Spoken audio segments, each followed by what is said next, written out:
블록체인의 모든 것. 서서랩.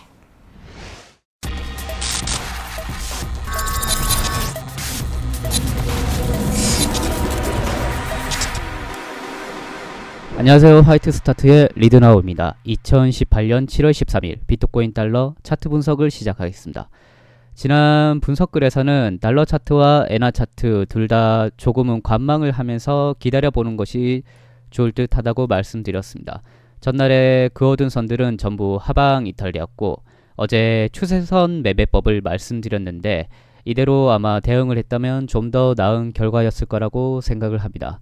추세선 매매법에 대한 이야기는 제가 포스팅을 올려놨으니 한 번쯤 참고를 하시고 읽어보셨으면 좋겠습니다. 현재 차트 화면입니다. 어제자 분석의 추세선 매매법을 알려드린 이유가 이 위치에서는 이익에 비해서 리스크가 상당히 큰 구간이었습니다. 그렇기 때문에 관망을 좀 하는 것이 좋을 거라고 말씀드렸고, 혹시 이 위치에서 매수를 하였다고 하더라도 매도를 어느 시점에 해야 할지 감이 안 오신다면 이 추세선 매매법대로 하방 이탈 시 매도를 했다면 큰 폭의 하락을 피할 수 있었을 겁니다. 다시 일본 분석으로 넘어오겠습니다. 일본 같은 경우는 차트를 지켜보신 분이라면 아시겠지만 금일 8시 53분쯤 일본 완성 직전에 200달러 가량을 올리는 장대 양봉이 잠시 등장했습니다. 그 덕분에 아래로 긴 꼬리를 달면서 이 봉이 마감된 형태인데요. 이건 일봉 마감을 위해서 일시적으로 상승을 하고 올린 상태로 여전히 큰 틀에서는 하락세가 진행 중인 것을 확인하실 수 있을 겁니다. 다음으로 피보나치입니다. 이전에는 오시스트 보조지표를 이용했었는데요. 오시스트 보조지표가 제가 원하는 피보나치 되돌림을 오늘은 잘 보여주지 않기 때문에 기본 트레이딩 뷰 기능인 피보나치 되돌림을 사용한 모습입니다. 저점인 5,779달러와 고점인 6,839달러를 기준으로 0.382가 지난 일봉에서의 0.236 되돌림과 겹쳐지는 구간이면서 이때 지지를 받았다는 것을 알 수 있을 겁니다. 현재는 이 위치에서 저항선으로 작용하고 있고요. 0.5 되돌림인 6,300달러대를 보면 전날에 횡보를 하면서 머물던 위치입니다. 이 위치는 이때 6월 말쯤에도 상당히 위아래 향방을 알기 어려운 위치였는데요. 이런 위치에서는 섣불리 방향을 정해서 매수와 매도를 하기보다는 차후 진행을 보면서 판단하는 게 사실상 유리한 구간입니다.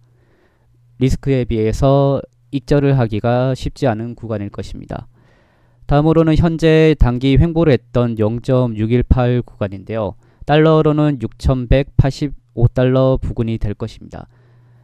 현재는 이 위치에서 0.5 되돌림까지 올라서야 좀 더 상승인 방향으로 바라볼 수 있는데요.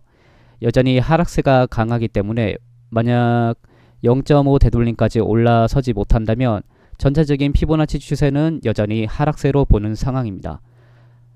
그리고 0.786인 이 6,000달러 부근을 지지선으로 보고 있는데요.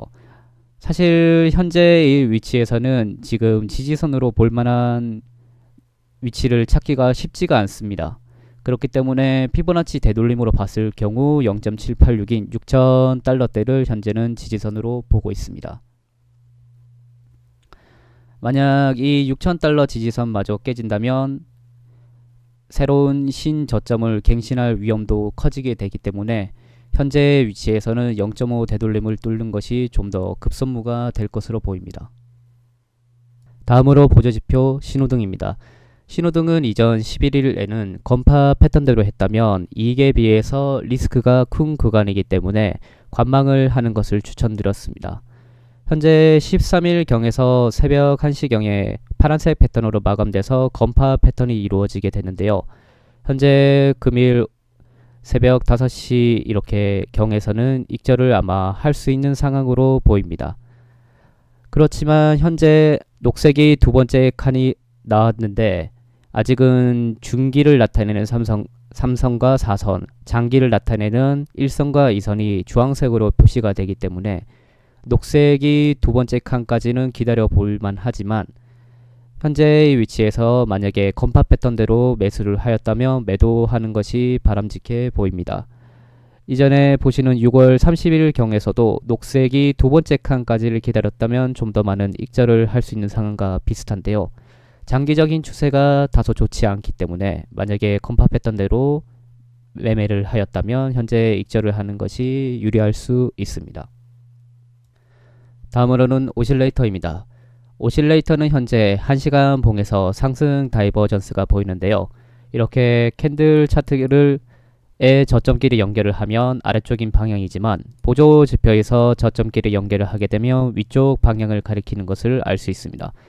이런 일반 상승 다이버전스에서는 가격이 위쪽인 방향으로 흐르게 되는데요. 어제 밤 저녁 사이쯤에서 사실 상승 다이버전스가 보였지만 금일 오전쯤에서 한 번의 양봉이 드러난 상황입니다. 추가적으로 상승을 하는 것에도 약간의 기대를 할 수 있는 상황이기 때문에 현재 위치에서는 좀 더 상승의 기대를 약간은 걸고 있습니다. 단지 4시간 봉에서는 이렇게 뚜렷한 상승 다이버전스를 찾기는 힘들고요. MACD 같은 경우는 현재 골든크로스가 다시금 일어날 수도 있는 상황이기 때문에 차후에 봉이 좀 더 양봉으로 하나 더 뜨게 된다면 가격 상승을 기대할 수 있는 부분이 될 것입니다. RSI도 현재는 과매도 구간에서 벗어나서 약간의 수치를 회복한 모습입니다. 이후의 진행입니다. 현재의 위치에서는 4월 12일자와 같은 이런 장대 양봉이 등장하지 않는 한 지금과 같은 하락장의 기조는 계속 유지될 것으로 보이고 있습니다. 그렇지만 이런 회복세가 있는 구간도 있으며 반등도 있고 데드캣도 있는 구간이 있기 때문에 여전히 매력적인 구간은 맞습니다. 그렇지만 익절을 하는 것도 중요하지만 잃지 않는 것 또한 중요하기 때문에 매매하기에 유리한 곳이 오기 전까지는 매매를 쉬거나 관망을 하는 것도 한 가지 방법이 될 것입니다. 현재 계속 제가 관망을 하는 것도 리스크에 비해서 저는 위험도가 여전히 크고 이익이 상당히 나오기 쉽지 않은 구간이라고 보고 있는데요. 이 위치에서도 현재 저항선을 살펴보면 파란색 지지선이 현재 저항선으로 위치로 작용할 수 있고 이전 6,437달러 또한 가장 큰 주요한 저항선으로 현재는 보고 있는 편입니다. 지지선으로 볼만한 위치는 사실 적당하게 좋은 위치가 보이지 않습니다. 현재 6,078달러에서 지난 저점이 형성되고 있고 이 위치에서 쌍바닥을 이루면서 반등을 하거나 혹은 추가적인 하락이 이루어진다면 6,000달러 부근을 현재로서는 지지선으로 보고 있습니다. 현재는 약간의 반등이 이루어지고 1시간봉에서는 상승 다이버전스가 보이지만 현재 위치에서도 아직은 매력적인 매매 구간이라고 보기 쉽지 않은 상황입니다. 여전히 하락장 기조가 유지되는 한 단타로서 대응을 하는 것이 좋고 현재는 아직 상승으로 전환될 만한 어떠한 큰 근거가 되는 요인이 없기 때문에 여전히 관망을 하는 것을 저는 추천드리고 있습니다. 지지선을 이탈을 하는지 혹은 상승을 하기 위해서 현재로서는 6,437달러까지 올라선 다음에 매매를 하는 것이 좀 더 바람직할 것으로 생각을 하고 있습니다. 이상으로 오늘의 차트 분석을 마치겠습니다. 감사합니다.